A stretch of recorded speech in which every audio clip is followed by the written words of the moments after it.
நாடினேன் தந்தது ஜொமேட்டோ. ஸ்விக்கி. ஆமா. வாசலில் நின்றது ஓலா ஊபர். வாழவா என்றது மேட்ரிமோனி. அந்த காலத்துல கவிஞனுடைய கற்பனை எல்லாம் இன்றைக்கு நிஜமாக எங்களுடைய தொழில்நுட்பம் மாற்றி இருக்கிறது என்றால் இங்கே 3 டிக்கெட் மட்டும் பொறாமையால் பொங்கிக் கொண்டது. அவங்களுக்கு டிக்கெட் கிடைக்கல. ஆமா, அதனாலதான் சார் பெண்களுடைய திறமைகள் நிறைய. கல்யாணமாகி வீட்டிலே இருந்தவங்க அப்படியே அடங்கி இருந்தாங்க. என்னுடைய தோழி அவ்வளவு அழகா கோலம் போடுவாங்க. அவங்க சரவண அவங்களுக்கு பேரு, சென்னையில இருக்கிறாங்க.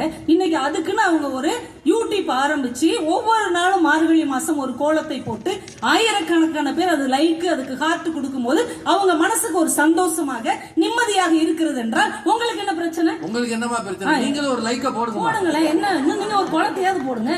கோலம் போட தெரியலன்னு நீங்க எப்படி சங்கடப்படுறீங்க? எத்தனை சமையல் குறிப்புங்க யூடியூப் பார்த்து எத்தனை புது புது சமையல்கள் நல்லா செய்யறோமோ இல்லையா? செய்யறோமா இல்லையா? ஒரு முயற்சி தானங்க. எவ்வளவு நாள் தான் இதே இட்லி இதே தோசையை சுடுறது? ஒரு வித்தியாசமா இளநீ இட்லி, பீட்ரூட் தோசை, அப்படி காலிஃபிளவர் பூரி, இப்படி எல்லாம் செய்ய நாங்க செய்யறோமா இல்லையா? நீங்க எத்தனை காலம் இதையே செஞ்சுக்கிட்டு இருப்போம் கோவப்பட்டீங்க. நாங்க இப்படி விதவிதமா செய்யறோம் இல்லையா? இதெல்லாம் செஞ்சு சாப்பிடுறாங்களாமா? வேற வழி சாப்பிட்டு தானே ஆகும். முக்கியம் அது வேஸ்டா போயிடும். ஒண்ணு வரைக்கும் என்ன வித்தாரு? மளிகை கடைக்காரர் காய்கறி வித்தாரு, அரிசி வித்தாரு.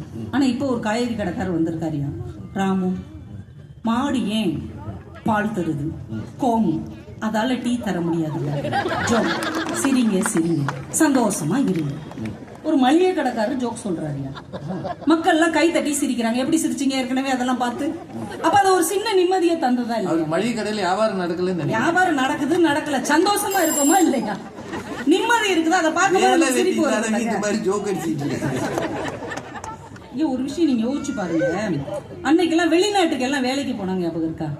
கப்பல்ல ஏறி சிங்கப்பூருக்கும் மலேசியாவுக்கும் துபாய்க்கும் எங்கெங்கேயும் போனாங்க. 1 மாசம் 2 மாசம் அவங்க கப்பல் பயணத்திலேயே போயிடும். அவங்க அந்த ஊருக்கு போய் சேர்ந்தாங்களா இல்ல போயே சேர்ந்தாங்களான்னு தெரியாம அப்படியே குடும்பம் பதறி போய் உட்கார்ந்துருக்கும். ஆனால் இன்னைக்கு ஏர்போர்ட்ல இறங்கின உடனே வைஃபை கனெக்ட் கிடைச்ச உடனே ஒய்ஃபுக்கு போன் பண்றாரு, வந்துட்டேமா துபாய்க்கு வந்துட்டேன், வீடியோ கால். என்னங்க அப்படியே பளபளன்னு இருக்கு. துபாயே பளபளன்னு தாமா இருக்கு. இங்கேயே சோறை போட்டு குழம்புகளை ஊத்தி அப்படியே குழைச்சு சாப்பிடலாம் போல சூப்பரா இருக்கு. நான் பத்திரமா வந்துட்டேன். பிள்ளை அங்க இருந்து போன் பண்ணும் போது அம்மாவுக்கு நிம்மதியா இருக்குதா இல்லையா?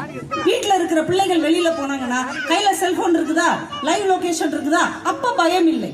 அப்ப பிள்ளைகளை தொடர்பு கொள்வதற்கு ஒரு கருவி இருக்கிறது என்பது ஒரு நிம்மதியாகத்தானே இருக்கிறது. அது தயவு செஞ்சு நீங்க புரிஞ்சுக்கோங்கயா. ஒரு காலம் இல்லையா, என்ன நடக்கும் என்ன நடக்குதுன்னே தெரியாம